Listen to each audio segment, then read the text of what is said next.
there's one of the great advantages, and I think we can relate this to our time as well.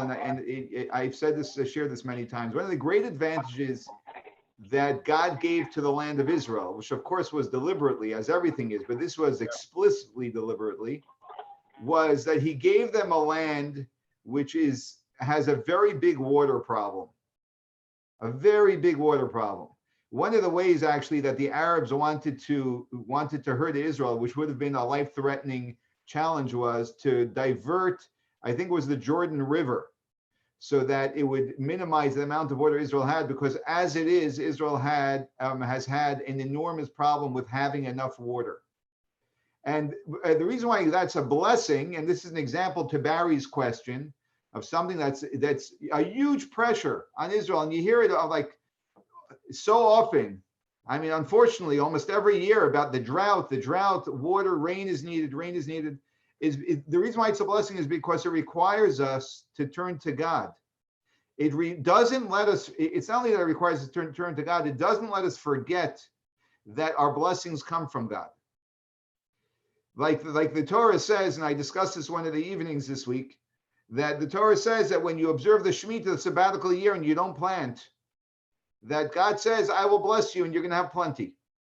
And then after God says we're going to have all of a plenty, God says, and if you're going to ask, what are we going to eat? Then God says, I will command. I will command a blessing so that you'll have what to eat. And our commentaries say that if someone doesn't ask, God just tells us you're going to have plenty.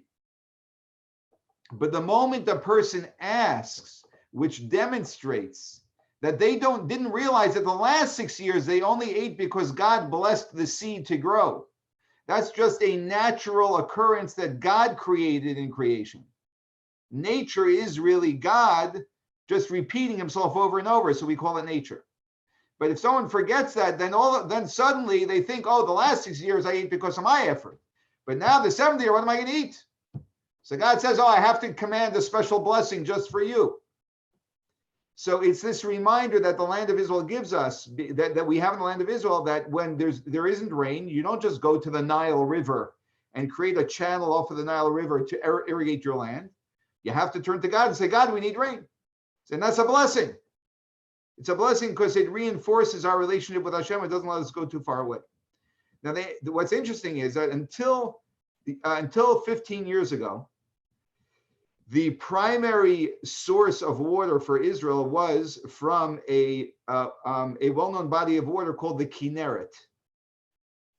The Kinneret was where they got most of their water, and so everyone in Israel always measured. They always knew how high the water, or low, very often the case was, the water was in the Kinneret.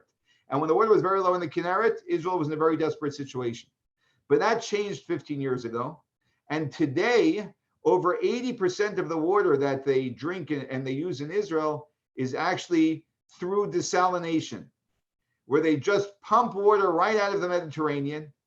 They came up with very new technology to be able to remove all of the salt, and that is where Israel now gets over 80% of their water.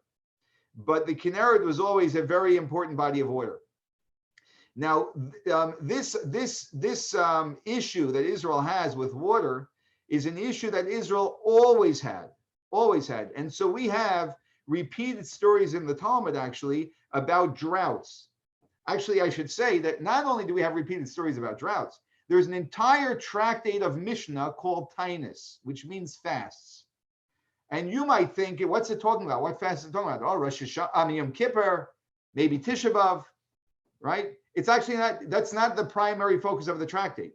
The tractate is primarily talking about when there's a year of drought in Israel, they institute fasts and they go out on the street and they pray to God in order to beseech God that there should be rain. And so we have a whole tractate of Mishnah because this was a very common occurrence. And we have 3 stories in the Talmud, at least 3 stories in the Talmud. At least I'm going to share with you 3 stories that occurred when there was a drought. The first one, and I'm going in historical order.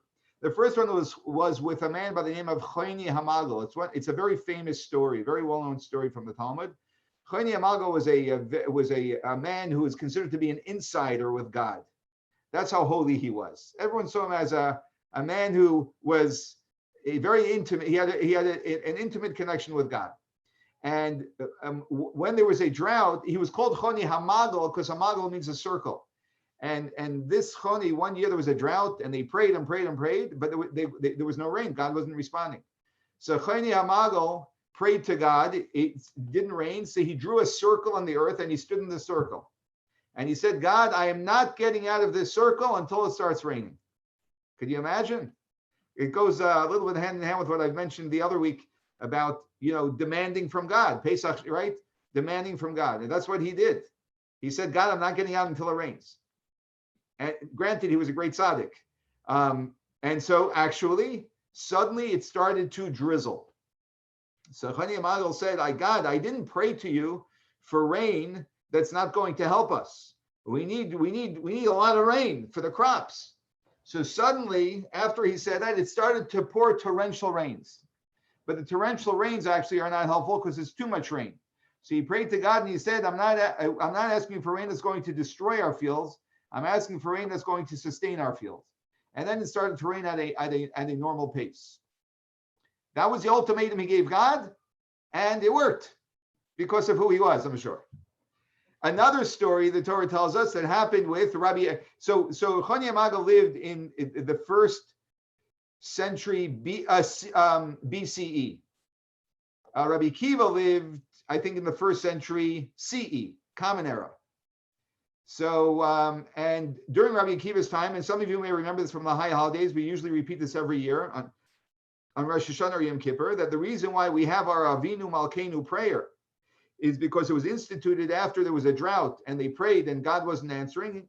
And Rabbi Akiva, and one rabbi was leading the prayers, and it wasn't one of the leading sages, Rabbi Elazar, and they called on Rabbi Akiva to say a prayer, and he said, Avinu Malkeinu, Ein lanu melech ha'ata, we have no God other than you. Our Father in heaven, Avinu Malkeinu, our Father, our King, do it for your sake. And suddenly it started raining. So they saw the power of speaking to God with the terminology of Avinu Malkeinu, and that's why the rabbis instituted this prayer on very auspicious days, very holy days, of saying the Avinu Malkeinu prayer. That was the second way. Quite consistent, the two of them. Then there's a third story. And the third story is with the student of Rabbi Akiva. And what's odd is that the student of Rabbi Akiva did not use the same pattern Rabbi Akiva, his own teacher, used. He used a very different approach. There was a drought. And the leaders in the community, after a while of fasts and different things to get the drought, for God to respond, God wasn't responding. So they came to Rabbi Shimon Bar Yochai, who, just as a reminder, whose yahrzeit was on Lag BaOmer. The man who wrote the Zohar, one of the greatest mystics that ever lived. And he said, let me teach you a teaching. And he said, and he quoted a verse from Tehillim, the book of Tehillim, which almost everyone, if not everyone here, is familiar with. And the verse is, Hine matov umanaim sheves achim gam yachad. Right? Hine matov umanaim, right? Those words. Those words are words from Tehillim. That's good to know. King David wrote those words. And he writes, Hine matov, how good, umanaim, and how pleasant. Sheves achim, when brothers sit gam yachad, as one. When a family is in unity, when a community is in unity, there's nothing as good and as pleasant as when everyone is in harmony, everyone's together.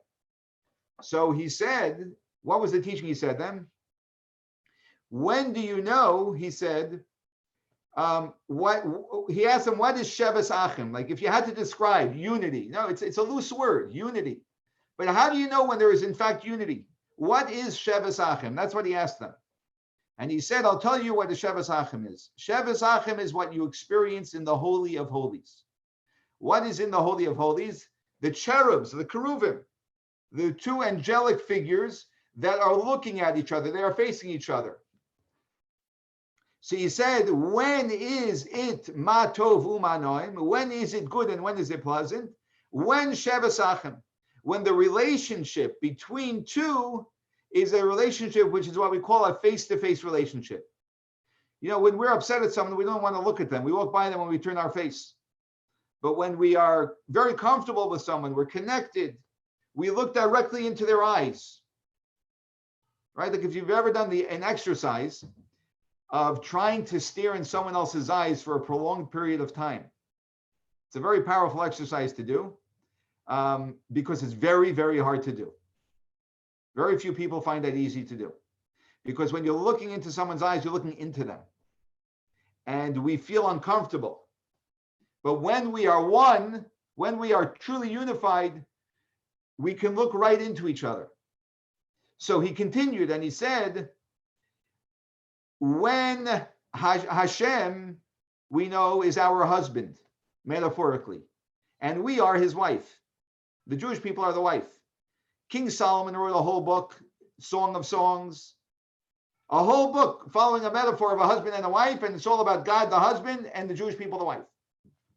And he says, and Rabbi Shimon Bar Yochai said, when Hashem turns away, Vai la'alma, woe is to the world. If God turns away from his spouse, from his wife, from the Jewish people, Vai la'alma, woe is to the world. Terrible things happen. Unpleasant things, we'll say. It would be a nicer way to say it, but terrible things happen. And he says, you're coming. Why are you coming to me? Because it's not raining. The problem isn't that it's not raining. The problem is that Hashem's not looking at his wife. That's the problem. The problem is that we are not looking at each other. It's not Shevas Achim. Therefore, it's not Matov Manoim. So he said, stay here. Just stay with me, because I can see that Hashem's going to be turning around today and he's going to look at us. And what happened? How did they know Hashem started looking at them? It started raining. That's how Rabbi Akiva didn't daven. He taught them Torah. He taught them an idea in Torah, and that turned things around. And the reason why is because we know that rain in the Torah, rain is a symbol of all blessing.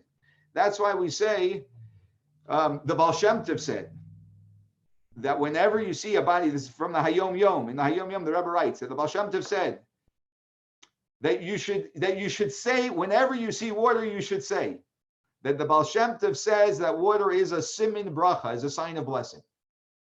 Now, corn is also a sign of blessing, right? I mean, a lot of things are a sign of blessing, right? But water is the symbol of blessing. When it rains, and that's the reason why, if you're ever in my car and Rosie's in the car, then when we go over a bridge, Rosie always says that when you see water, you should say that the Baal Shem Tov says that water is a siman bracha. So I heard it a few thousand times in my life. Now you know who the real rabbi in the family is, by the way, in case you were wondering, just in case you were wondering. So rain is a symbol of all blessings. And there are two ways that we can get that blessing. One is, it's so terrible. There's a drought. We're in need. We beseech Hashem, please, please give us. And then Hashem answers our prayers and he gives us blessing. And that's one way. And that's a way I think that we're most experienced with, which is a way. And it's a way that we use all the time. But there's another way. There's also another way. Or as Avram would say, and there's another way. And the other way is we create Sheves Achim. We create Sheves Achim. Creating Sheves Achim means that I can look every other Jew I meet in the eye. Surely, at least, I can begin with that I can look at every other person in my community in the eye. And all the more so, it means I can look every one of my family members in the eye. And I can look at them.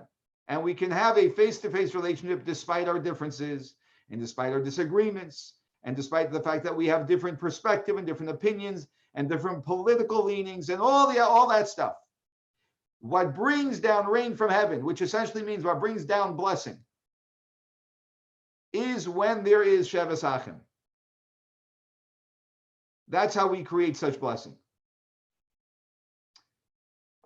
I'm sure many of you saw the article, which is just one of many examples of the The blood bank, you cannot actually donate plasma, blood plasma in New York because their blood banks are full, and over 50% of the donations were from Jews in Brooklyn who unfortunately suffered from the virus, but thank God recovered.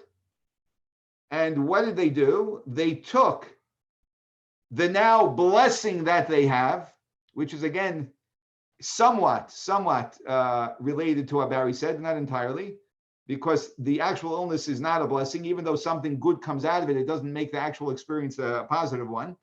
But now they have a blessing, and they take that blessing and they use it for another person that they're never going to meet and who they're never going to know.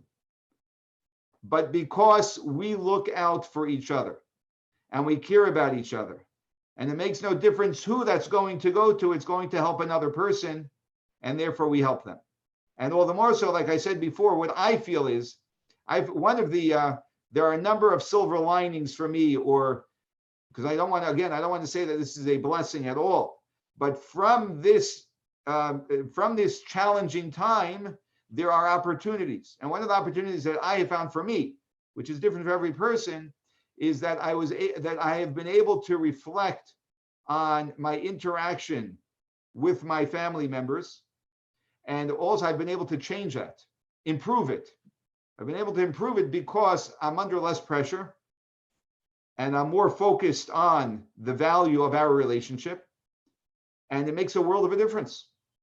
And I know that when I practice that with my family, anyone I interact with, I'm already on a higher plane in my interaction with them, because I'm functioning in relationships on a different level. And that is Shevas Achim. Not that we have to be perfect, but that we have to improve ourselves. And when Hashem sees that we're improving ourselves, Hashem is intimate with us. When Hashem is intimate with us, all of the blessings flow. I want to share with you, I don't know if I shared this, you can let me know if I did.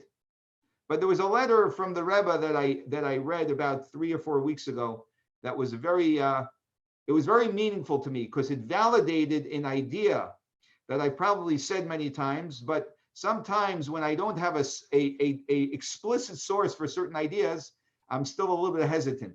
And this was very explicit, and it meant a lot to me. This is a letter that the Rebbe wrote in 1950. A gentleman wrote a letter to him with a bunch of questions. Apparently, he was a scholar from the letter, and he asked the Rebbe a few questions, and the Rebbe writes Shaila, the question, and then he writes the answer. Did I share this? No one remembers yet. Okay, I'll give you more detail. So the third question, I think, in the letter, or the fourth question was, because the letters that I read are the Rebbe's responses, but in this particular letter, unusually, the questions are there. They're not personal. They're all academic, more academic. So this man quotes a Hasidic discourse from the Frierdiker Rebbe, who had just passed away less than a year before. A discourse that I have right here in this room.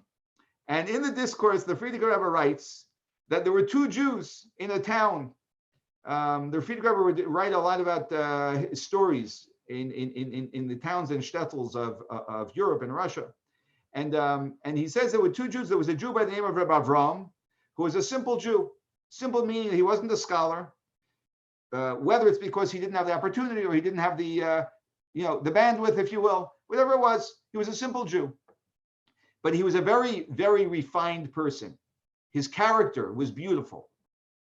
When you met him, you met a gem of a person. There was another person in the town by the name of Reb Nosson. He was an enormous Torah scholar. Mamish, a big Talmud Chacham, a big scholar, but he had unrefined character.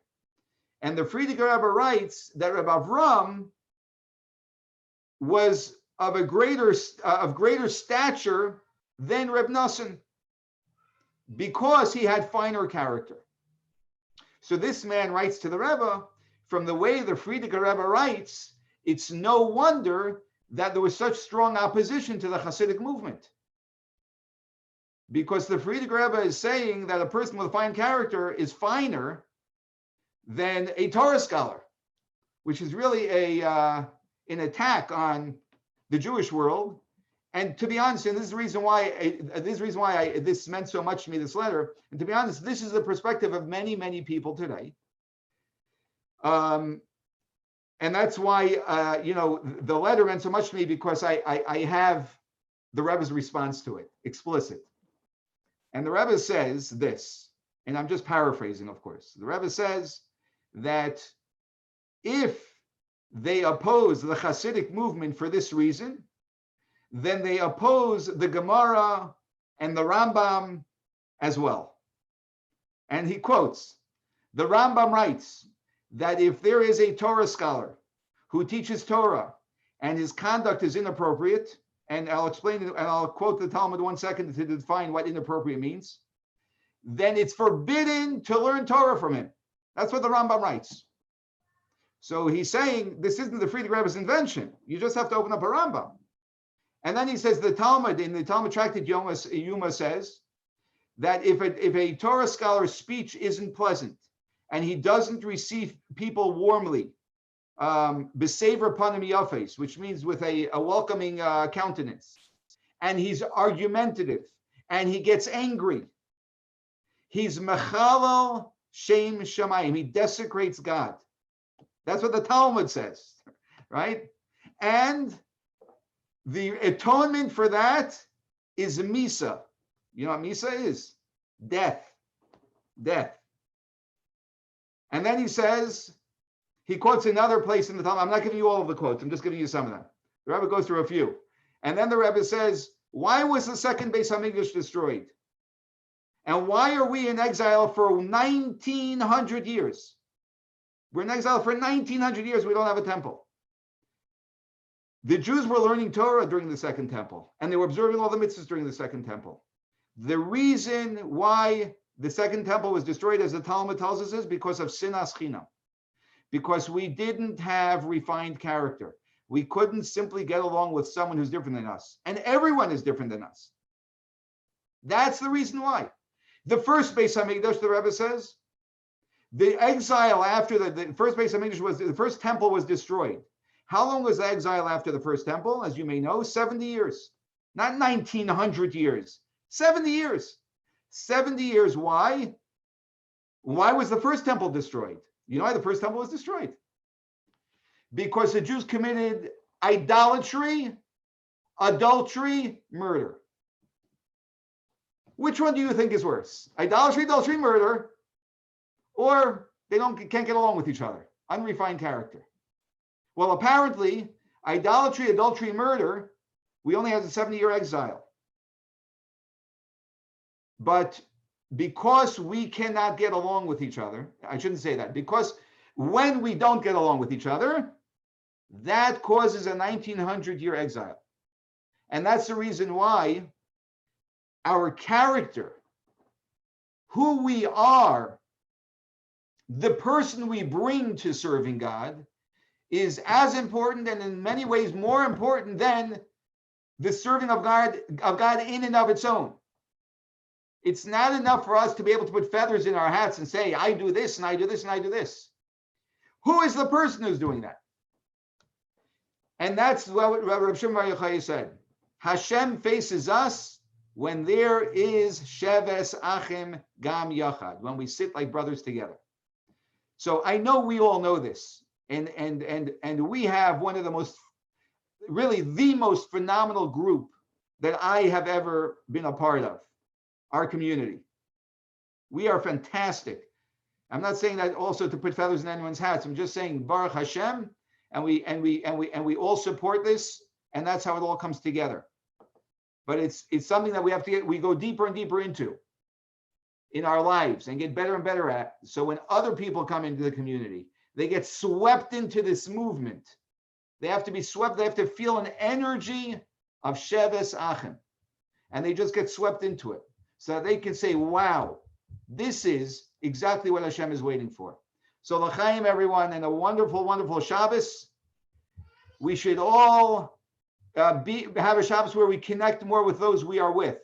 And if we are alone for Shabbos, we should think about our loved ones and be more connected to them, so that when we interact with them, when we call them up or we Zoom with them, that we have a much deeper and more heartfelt connection with them.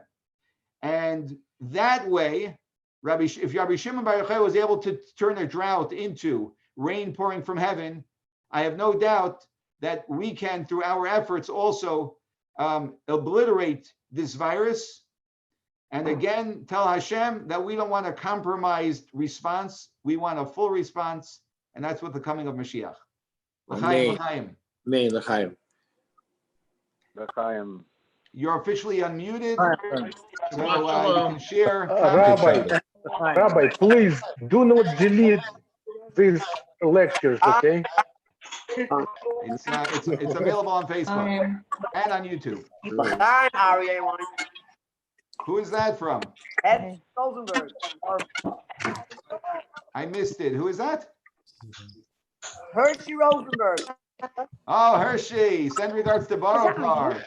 All the holy Jews of Borokar. That donated plasma. Great to see you. Good Shabbos, everybody. Good Neil, Shabbos. great Durban. Shabbos. Oh, there we go. Neil. I can't. Oh, nice. It's bourbon, right? Good Shabbos, everybody. Yeah. Shabbos.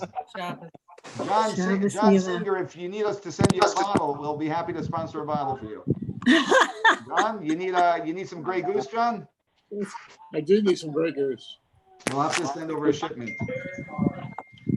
Good Shabbos, everyone. Shabbos, good Shabbos. Shabbos, everyone. Shabbos, Mike. So nice to see everyone. Everyone should stay well, please God. Stay Yes, well. amen. And amen. Wonderful. Rabbi. Yes. Rabbi. Yes. You should speak. I'll wait. What are you waiting for? Say something.